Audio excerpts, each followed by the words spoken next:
Welcome students. We had discussed about the rights of consumer. Okay. Now these rights of consumer comes under a very important and specific topic, which is Consumer Protection Act. I only explained the rights to you before. The reason was that it is little easy to understand because we as a consumer, we can understand it easily. But now let us get into it, that from where these rights have come. These rights have come from this Consumer Protection Act. Now this act was made in 1986, but this was implemented. They had all the plannings and all. It was implemented in 1987 on 1st of July. You have to remember this. It was implemented on 1st July 1987. If you want, I can write it for you so that you remember it. It was implemented on 1st July 1987. What was the idea of making this Consumer Protection Act? This was enacted to promote and to protect. Now, whom are we going to protect in this? किसको बचा रहे हैं? To protect the consumer, to protect the interest of the consumer. ये act इसलिए बनाया गया था ताकि जो हमारे कंज्यूमर्स अनफेयर डील्स में फंस जाते हैं, जिनके साथ चीटिंग होती है, वो कहाँ जाके कुछ सोल्यूशन फाइंड आउट करें, वो कैसे सोल्यूशन फाइंड आउट करें, उनको कैसे बचाया जाए। क्योंकि जो पैसा खर्च कर रहा है और तब भी उसके बाद उसके साथ अनफेयर मीन्स खेले जा रहे हैं, उसके साथ गलत डीलिंग हो रही है, तो डेफिनेटली उसको अपनी ग्रीवियंसेस को सॉल्व करने के लिए कोई ना कोई फोरम तो चाहिए। तो ये ग्रीवियंसेस होते हैं झगड़े, जो कंज्यूमर के और प्रोड्यूसर के, जो शॉपकीपर है, प्रोड्यूसर है, उसके कंज्यूमर के साथ जो होता है वो होती हैं ग्रीवियंसेस। जो प्रॉब्लम्स होती हैं उनको बोलते हैं ग्रीवियंसेस, राइट। जब कंपनीज बहुत ज़्यादा डेवलप नहीं थी, तब कंज्यूमर्स फोरम में जाया करते थे, तब उनको वहाँ पे उनका प्रॉब्लम का सल्यूशन मिलता था। लेकिन आजकल कंपनीज अपना खुद का फोरम बनाने लगी हैं, खुद का कंप्लेंट फोरम बनाने लगी हैं, कंप्लेंट डिपार्टमेंट बनाने लगी हैं, सो दैट जो भी प्रॉब्लम है किसी भी कंज्यूमर को, किसी भी यूज़र को, किसी भी बायर को, वो डायरेक्टली कंपनी को कांटेक्ट करके अपनी प्रॉब्लम शेयर कर सकता है, या कुछ सुझाव है तो वो दे सकता है, so that company can improve, because company is working, any of the brand is working only on the need and want of a consumer. I told you previously also, this consumer is a king. So definitely all the people working and moving around this king has to take care of the king. Okay, so now the king has to go to these people and tell that I have this problem, or I want the solution to this, or I have this suggestion or whatever. Then this the people working around him, the producers, the marketers, will get that problem resolved. Okay, so now coming back to this, Consumer Protection Act was made in 1986 but was implemented on 1st July 1987. Okay, ये बात आपको याद हो गई है। दूसरी बात, this was enacted to promote and protect the interest of consumers so that they can get solutions to their grievances, so that they can get the solutions to their problems. ठीक है। अब at the same time ये Consumer Protection Act 3 बातें state करता था, बहुत important 3 बातें हैं। नंबर 1, राइट्स ऑफ कंज्यूमर, जो आप सब लोगों को पता है क्या, ठीक है। कौन सी पहली बात वो चाहता है? वो चाहता है कि मेरे कंज्यूमर के राइट्स क्या हैं, वो मेरे कंज्यूमर को भी पता होना चाहिए और वो मेरे प्रोड्यूसर को भी पता होना चाहिए। दूसरी बात जो वो चाहता है is what are the responsibilities of my consumer. अब अगर मेरे कंज्यूमर के पास अधिकार हैं तो उसकी कुछ जिम्मेदारियां भी बनती हैं। खाली अधिकार एंजॉय नहीं करने वाला है वो, उसकी कुछ रिस्पॉन्सिबिलिटीज भी हैं। तो ये प्रोटेक्शन एक्ट बोलता था कि पहले तो अपनी राइट्स का ध्यान रखिए, फिर आप रिस्पॉन्सिबिलिटीज भी निभाइए, जिम्मेदारियां निभाइए, and third is 3 tier machinery.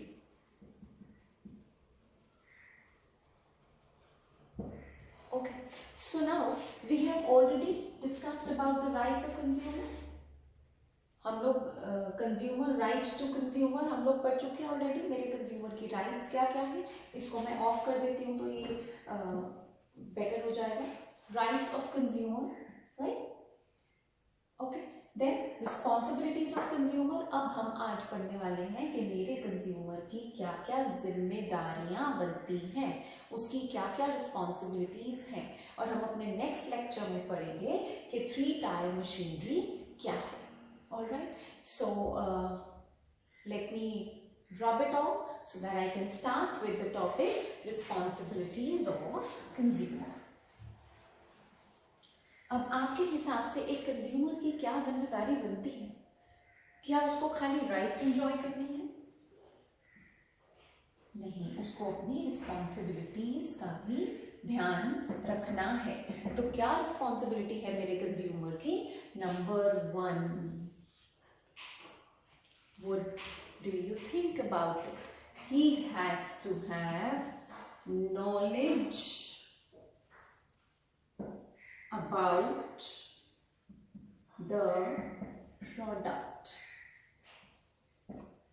उसको प्रोडक्ट की नॉलेज होनी चाहिए. उसको ये नॉलेज होना ज़रूरी है कि मैं क्या खरीदने जा रहा हूँ, उसका क्या इस्तेमाल होता है, उसमें कौन कौन सी कंपनीज बनती हैं, क्या क्या वेराइटीज़ होती हैं, and so on.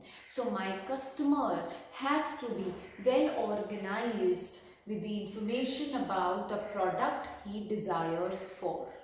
He should have all the knowledge about the product. I will not say all the knowledge, but at least he should have the knowledge about the product. क्योंकि अगर जैसे मैंने आपको कल example दिया था, 10 rupees का pen लेने गए, ठीक है, आपको शॉपकीपर ने पूछा कि आपको बॉल पेन चाहिए या जेल पेन चाहिए, ठीक है.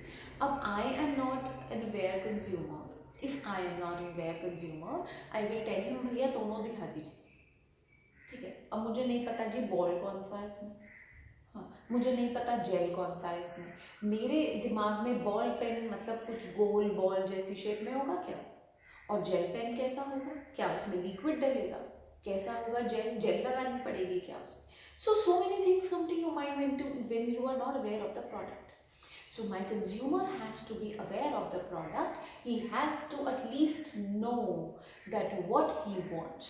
He has to at least know कि मेरी कौन सी ज़रूरत पूरी होगी ये प्रोडक्ट खरीदने के बाद. तो मेरे कंज्यूमर को थोड़ा बहुत अवेयर होना ज़रूरी है, उसको नॉलेज होना बहुत ही ज़रूरी बन जाता है. Second is my consumer has to be quality conscious. Means my consumer has to see that whatever I am buying, what is the quality of that product. क्या वो प्रोडक्ट ऑथेंटिक है, क्या वो प्रोडक्ट असली है, क्या वो अच्छी क्वालिटी का है, क्या मुझे गलत प्रोडक्ट तो नहीं दे दिया इसने. अच्छी क्वालिटी का होने के लिए मुझे क्या चेक करना है, अच्छी कंपनी का होने के लिए क्या होना ज़रूरी है. तो कंज्यूमर को क्वालिटी को लेके कॉन्शियस होना बहुत ही ज़रूरी है, उसको सावधान होना बहुत ज़रूरी है कि मेरे प्रोडक्ट की जो मैं खरीद रहा हूँ उसकी क्वालिटी कैसी है. आप लोग मेरे राइट साइड में सिंबल्स देख रहे हैं बने हुए, ये मैंने पहले ही बना दिए हैं आप लोगों के लिए. अब जैसे हम किसी फूड प्रोडक्ट की बात करते हैं, अगर वो ऑथराइज्ड है, अगर वो ऑथेंटिफाइड है, तो उस पर आपको FPO का निशान ज़रूर मिलेगा. जितने भी प्रोडक्ट्स अच्छे प्रोडक्ट्स हैं उन पे FPO का निशान दिया होता है. FPO is a food product organisation. Okay, then ISI mark, जो इलेक्ट्रिकल अप्लायंसेस हैं उसमें ISI मार्क ज़रूर होता है if they are of good quality. तो कंज्यूमर को करना क्या है, उसको खाली ये मार्क्स का ही तो ध्यान रखना है. जो ज्वेलरी होती है वो हॉलमार्क की होती है, जो अच्छी ज्वेलरी होती है, अच्छी क्वालिटी होती है, जिसमें मिक्सिंग बहुत ना के बराबर होती है, बहुत कम होती है या नहीं होती है, वो हॉलमार्क की ज्वेलरी होती है जिसकी गारंटी भी मिलती है साथ में. देन जो इको फ्रेंडली प्रोडक्ट्स होते हैं उसमें ईगो मार्क का निशान बना हुआ होता है, जो एग्रीकल्चरल होते हैं उस पर एग मार्क का निशान बना हुआ होता है। तो कंज्यूमर को ये थोड़ा बहुत नॉलेज होना तो बहुत ज़रूरी है कि मैं जो क्वालिटी खरीद रहा हूँ ये कैसी है, ये ठीक है कि नहीं है। अब पैसे तो उसने मुझसे 10,000 ले लिए और क्वालिटी उसने मुझे दे दी है 2,000 वाली, तो कंज्यूमर को अवेयरनेस होना बहुत ही ज़रूरी है। आजकल तो वैसे भी गूगल मास्टर इतना कुछ बता देते हैं, आप कुछ भी उस पर टाइप करें तो वो बता देते हैं, लोगों से अवेयरनेस मिल जाती है, एडवर्टीजमेंट्स इतनी आती हैं टेलीविजन पे कि लोग अवेयर हो ही जाते हैं। तो मेरा जो कंज्यूमर है वो उसके पास अच्छी नॉलेज होनी चाहिए अपने प्रोडक्ट के बारे में और वो क्वालिटी पे ध्यान जरूर दे। He has to be quality conscious. Then my consumer should definitely refer to label. मेरा कंज्यूमर लेबल जरूर चेक करे। लेबल क्या है, हम लेबलिंग ऑलरेडी पढ़ चुके हैं, आप सबको पता है लेबल क्या है, मार्केटिंग में पढ़ा था हमने लेबलिंग। लेबलिंग क्या होती है, जब मेरी सारी इंफॉर्मेशन मेरे प्रोडक्ट के ऊपर, प्रोडक्ट के पैकेट के ऊपर प्रिंट करी हुई होती है, कंज्यूमर को वेल इन्फॉर्म करी हुई होती है, वो होती है मेरी लेबलिंग। तो ये जो मेरा कंज्यूमर है, he has to refer to the label first. अब आप सुबह सुबह जल्दी में चले गए ब्रेड खरीदने, ठीक है, ब्रेड गए, भैया ब्रेड दे दीजिएगा, बहुत देर हो रही है, जल्दी करिए ऑफिस जाना है। ओके, उसने आपको ब्रेड दे दिया, आप चल दिए घर, आपने खोली खाई, ठीक है जी। उस पर कुछ गंदा था, खराब था या नहीं था, ज्यादा गौर नहीं किया, ऑलरेडी जल्दी में है तो छोड़ दिया। क्या आपने उसकी मैन्युफैक्चरिंग चेक करी, क्या आपने उसकी एक्सपायरी चेक करी? तो क्या आप as a consumer, as a customer, आपकी रिस्पॉन्सिबिलिटी नहीं है कि जो आप प्रोडक्ट देख रहे हैं उसकी आप मैन्युफैक्चरिंग एक्सपायरी डेट चेक करें? क्या आपने ये चेक करा कि उसकी एमआरपी कितनी है और उसने आपको कितने में दे दिया? तो ये सब this means referring to the label. The consumer has to refer to the label, he has to see। देखिए कई प्रोडक्ट्स ऐसे होते हैं जिसमें ऐसी कोई ना कोई इंग्रेडिएंट होती है जिससे कंज्यूमर को मे बी एलर्जी है, मे बी कंज्यूमर को उस चीज से कोई प्रॉब्लम है, ठीक है। तो इसीलिए लेबल को पढ़ना बहुत जरूरी है, हमें जानकारी होना बहुत जरूरी है कि हम आटा खा रहे हैं, कि मैदा खा रहे हैं, कि चीनी खा रहे हैं, कि शहद खा रहे हैं, हम कौन सी चीज खा रहे हैं। एटलीस्ट हमारे कंज्यूमर को इतना पता होना जरूरी है कि जो मैं प्रोडक्ट कंज्यूम कर रहा हूं या मैं यूज कर रहा हूं उसमें क्या क्या है। तो consumer has to refer to the label. This is very important that my consumer has to refer to the label, right? Then use product safely. Now my consumer has to use the product safely, and how can he do this? After referring to the label. अगर label पे लिखा है please do not take it to the hot place, please do not put it near the fire, please do not put it in the fridge, तो ये हमें कैसे पता चलेगा? हम लेबल पढ़ेंगे तभी तो हमें पता चलेगा। तो लेबल पढ़ने के बाद ही कंज्यूमर को पता चलेगा कि मुझे कौन सी डायरेक्शंस को फॉलो करना है, और फिर उसकी रिस्पॉन्सिबिलिटी बनती है कि वो उस प्रोडक्ट को सेफली इस्तेमाल करे, उस प्रोडक्ट को सेफली जगह पे रख दे। आपको मैं एक एग्जाम्पल बताती हूँ। आई ड्रॉप्स सब लोग जानते हैं क्या होती है, ठीक है। अब आई ड्रॉप का अगर आप लेबल चेक करेंगे तो उसमें मैन्युफैक्चरिंग दे रखी होती है, एक्सपायरी दे रखी होती है, लेकिन इन दोनों के अलावा उसमें एक लाइन लिखी होती है कि एक बार इसका ढक्कन खुल गया तो उसके बाद 1 महीने के बाद इसको इस्तेमाल मत कीजिए। मतलब opening of the bottle, opening of the seal के 1 महीने के अंदर अंदर आप ये ड्रॉप इस्तेमाल कर लीजिए, उसके बाद मत इस्तेमाल करिए। और ये आधे लोगों को नहीं पता होता, क्योंकि आते हैं, खोलते हैं, यूज करते हैं, रख देते हैं, फिर पता चलता है 7 महीने बाद, 8 महीने बाद वही वाली प्रॉब्लम रिपीट हो रही है, अरे वो दवाई पड़ी तो है, वही डाल लेंगे। So you have to read the label carefully. जरूरी नहीं है आपको हर बार उससे प्रॉब्लम हो, लेकिन कभी अगर प्रॉब्लम हो तो क्यों अपने लिए टेंशन क्रिएट करना, क्यों प्रॉब्लम क्रिएट करना। इसीलिए सबसे इंपॉर्टेंट चीज है कंज्यूमर की कि वो पहले लेबल को रेफर करे और फिर उस लेबल को फॉलो करे, that is use the product safely, ठीक है। उसके बाद हम मूव करते हैं जो कि सबको पता है और सबसे जरूरी रिस्पॉन्सिबिलिटी है, विच इज कैश मेमो। आप प्रोडक्ट खरीदने जाते हैं, आप टैक्स ना देना पड़े के चक्कर में आप कभी भी बिल को नहीं लेते, मगर आप ये नहीं समझते कि प्रोडक्ट की ऑथेंटिसिटी कितनी बढ़ जाती है after you have a proof that you have bought this product from so and so shopkeeper. So it is very important for the consumer to ask for the cash memo, क्योंकि cash memo आपके लिए एक तरह का proof है। अगर आपको कहीं कोई परेशानी आती है, प्रोडक्ट में कोई प्रॉब्लम आती है, प्रोडक्ट कुछ मतलब प्रॉब्लम आपको किसी भी प्रकार का हेल्थ इश्यू क्रिएट कर देता है और आपको कंप्लेंट फाइल करनी है या और बहुत सारी चीजें हैं, तो आपको कैश मेमो की जरूरत पड़ेगी अगर आपको फाइल करनी है कंप्लेंट। नहीं तो आप कैसे जाके बताएंगे कि मैंने उस शॉपकीपर से खरीदा? आपके पास क्या प्रूफ है कि आपने उससे खरीदा? एक ही प्रूफ होता है कंज्यूमर के पास, जिसे बोलते हैं हम कैश मेमो, और कोई प्रूफ नहीं होता कि मैंने कहाँ से कौन सा प्रोडक्ट खरीदा है। उसमें बिल नंबर होता है, उसमें दुकानदार का टिन नंबर होता है, बहुत सारी इंफॉर्मेशन होती है। तो इसीलिए हर कंज्यूमर के लिए ये बहुत बहुत जरूरी पॉइंट है कि वो कैश मेमो जरूर मांगे, पूछे, ले, और कैश मेमो अपने पास रखे जब तक कि वो प्रोडक्ट यूज नहीं कर रहा। जैसे आप फ्रिज लेके आए घर में, ठीक, अब फ्रिज सस्ता तो नहीं आता, it is very difficult to gather money and buy fridge, right? Everyone can not buy it. Anyhow, जो जितना जैसे कर सकता है वो कर लेता है। तो अगर आप फ्रिज लेकर के आए और आपने उससे कैश मेमो में भी नहीं मांगा, और में भी मांगा और आपको पता नहीं है आपका है, 6-7 महीने बाद वो फ्रिज खराब होने लगता है या वो ठंडा नहीं कर रहा है या कुछ भी, तो तब तो वो गारंटी और वारंटी पीरियड में है और आपको कंप्लेंट करनी है। अब आपको ये नहीं पता, अरे यार बिल कहाँ रखा था? रखा तो था, लाया था, मैं नहीं लाया था, पता नहीं दिया था, नहीं क्या था। How will you file the complaint? What will happen to that product? 6 महीने में ही गुल खत्म।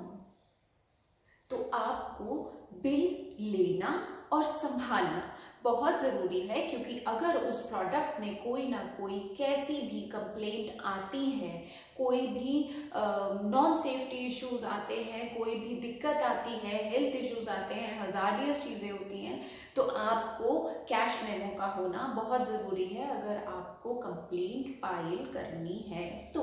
नहीं, अदरवाइज आपके पास किसी भी प्रकार का प्रूफ नहीं है कि आपने ये प्रोडक्ट कहाँ से खरीदा था।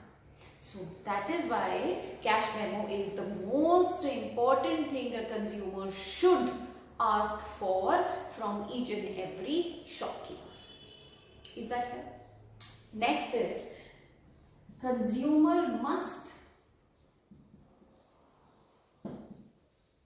file a complaint if required.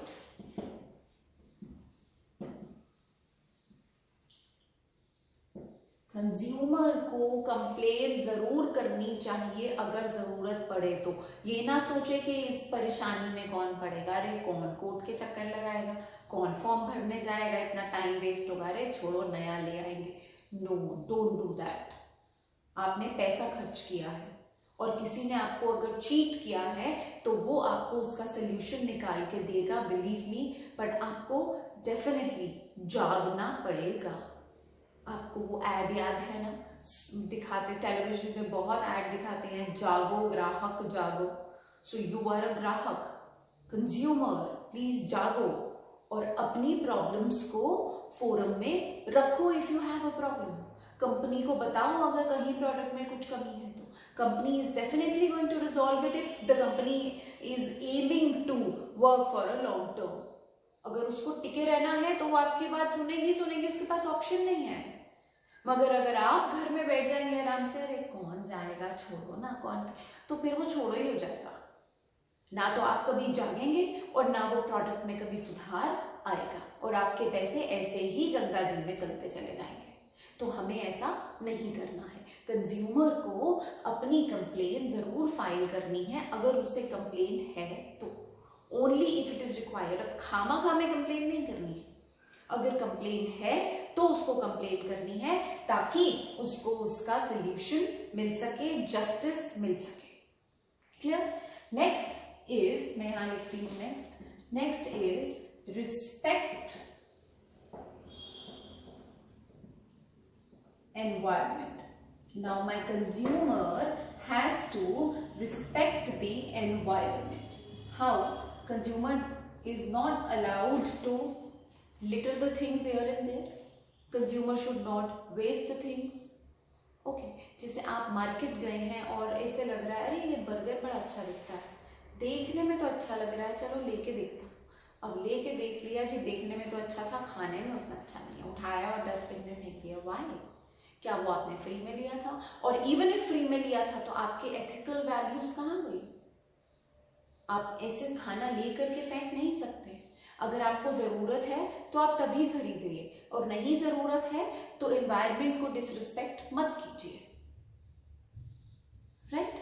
आप अपनी ज़रूरत के लिए एनवायरनमेंट को नुकसान मत पहुंचाइए, एनवायरनमेंट की रिस्पेक्ट कीजिए। अगर पॉलिथीन्स बंद हुई थी so you have to respect the environment, you also have to stop the use of polythenes because it is actually hazardous.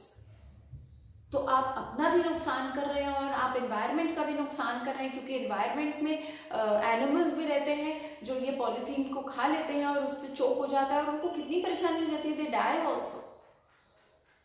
तो हम एज अ कंज्यूमर हमको भी जागना है, हमें अपनी रिस्पॉन्सिबिलिटीज निभानी है, हमें अपनी जिम्मेदारियां निभानी है, और हमें ये देखना है कि खाली हमें बैठ के राइट्स एंजॉय नहीं करनी, हमें अपनी रिस्पॉन्सिबिलिटीज का भी ध्यान रखना है। Is that clear? So these are the points of the responsibilities of a consumer. In our next video, we will be talking about the 3-tier machinery.